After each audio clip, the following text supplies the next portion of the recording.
on to mute for a second there, because I think we're going to throw to the audience for questions now. We've covered quite a lot of ground here, and I'm sure that many people in the audience have got something that they'd like to ask. One of Thailand's leading business people, one of PwC's leading partners, well, the leading partner in this region and head of diversity, and of course Jim, who, despite being in hospital, is clearly on top of his game. So, can I have some questions? The lady in blue. She clearly got the memo like me.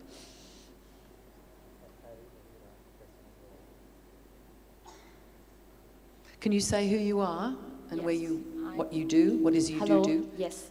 Good morning, ladies and gentlemen. My name is Sandra Oanh. I come from Vietnam.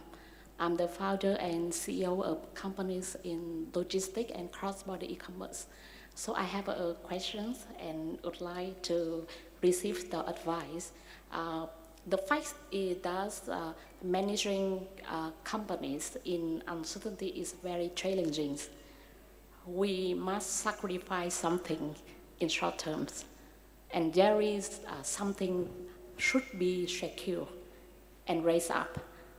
So what factor, what value should be secured and raised up to overcome the uncertainties and have opportunity to achieve successful business and life?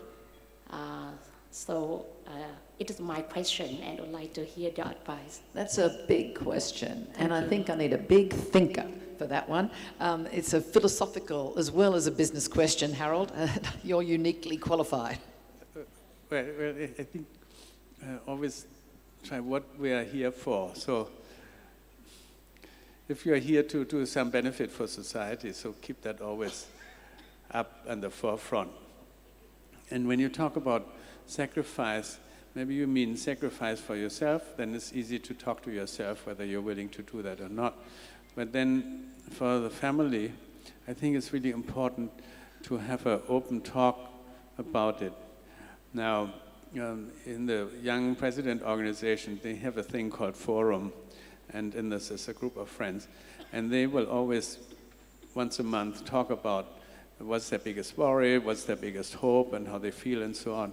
And we introduce that in the family. And I think that is really very important, because sometimes when you only meet for lunch, dinner, or breakfast or so, you don't talk about something that's really deep.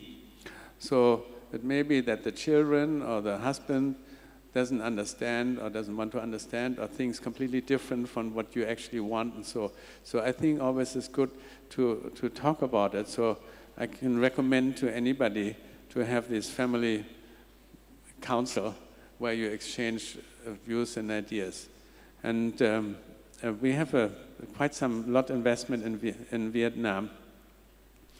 I just yesterday interviewed the 4 managers we just hired, so they were already hired.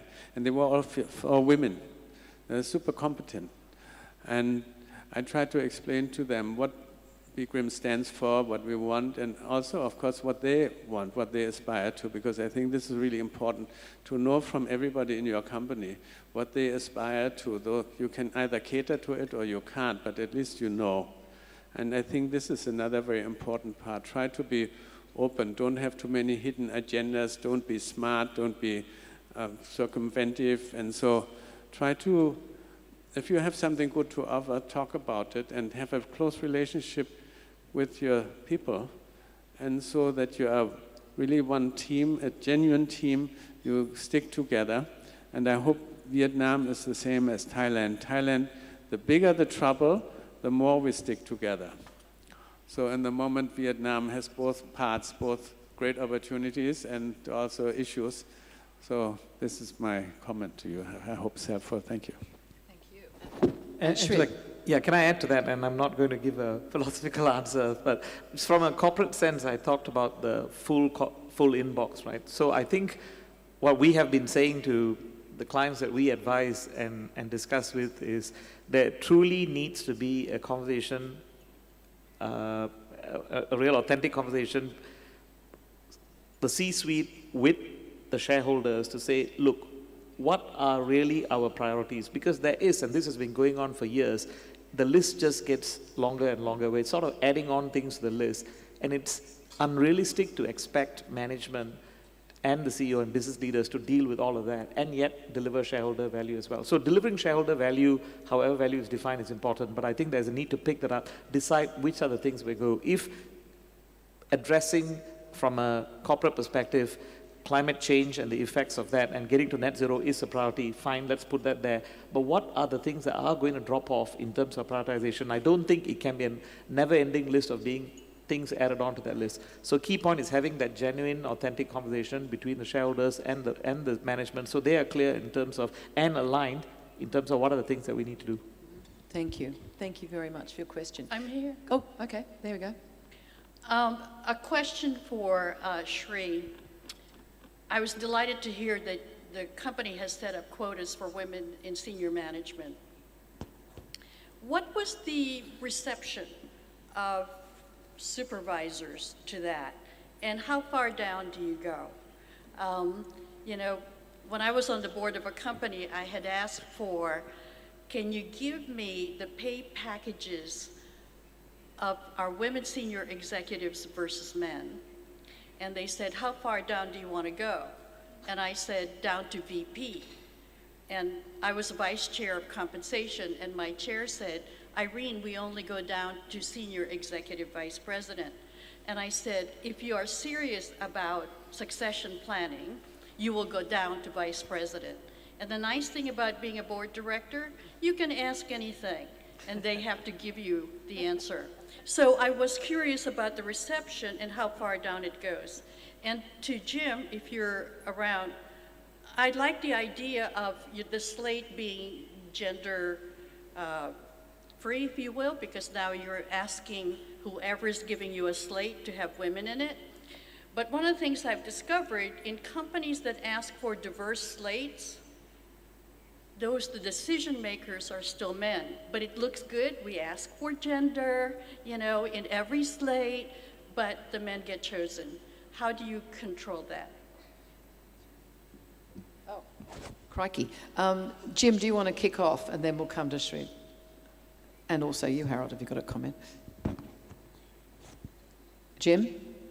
Yeah, sure. Sorry. I was hoping that it seems like there's silence for a while. Stay with us. Stay with us. First thing I want to do is just make sure if this is the last time I talk, thanks everyone for the patience.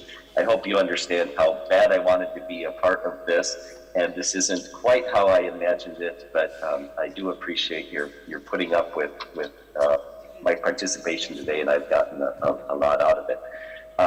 You know, the question of how to make sure that the slates turn into you know, reality and action, I think, and that's where I talked about earlier, this idea of transparency. And I don't know beyond some quotas, which I don't know that we have executed yet, you know, up and down the organization. But this idea of we believe, and we continue to reinforce this, that a diverse population that represents our customers, our consumers, our communities is the right population. So it just takes hard work and supervisor intervention, because, you know, quite honestly, as we look at those slates that come, and as we make those choices, they quite often can be revisited, you know, and helped along. So that's one thing that I think I, as a leader, can continue to do, is make sure we're having that conversation, so we get not only the best people, but we are getting that diversity that we so indeed need to be successful. And thank you. And Shri? So, Irene, you asked what the reception had been like and the reaction to this. Mixed is what I would say. those who say that quotas don't serve us and you got to let these things happen naturally. The formation of the Global Diversity and Inclusion Council in PwC was partly to address this. So my role sitting in the Asia Pacific region, and one of the roles I play is talk to the CEOs in each of the in Asia Pacific and convince them that this is the right thing to do. So we passed that process. We spent a good 1 year going through those discussions, and I think it's been accepted. But we've understood that not everyone is at the same starting point.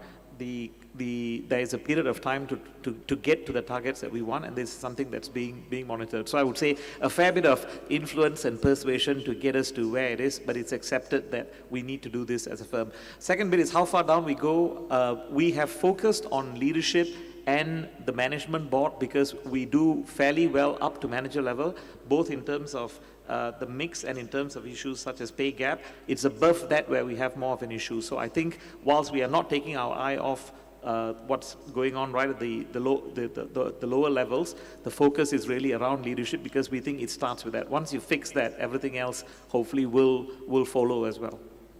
And just a comment from you, Harold, on that. I mean, how deep down in the corporate? Well, you've got so many different businesses under the BGRIM apron. I mean, how do you react to that? I think Bloomberg once asked us to tell them how's our pay equality, so we did that. So I have to admit we have 101% for men and 99% for women. So it's not 100% equal, but it's kind of close, and I think it's by chance because I'm involved in many times we hire, and it's never ever been the issue. Oh, this is a woman, shouldn't be paid so much. I think one way, if we can convince the personnel managers of this world that when they put up the slate, they don't put up gender, then it's a double-edged sword. But then maybe the women, at least I would say that they have equal chance. But if you have a male-dominated society and you want to have more male and it's easier for them, then maybe it's difficult for women. Anyway, I have great respect for women, and I also appreciate that you have these issues.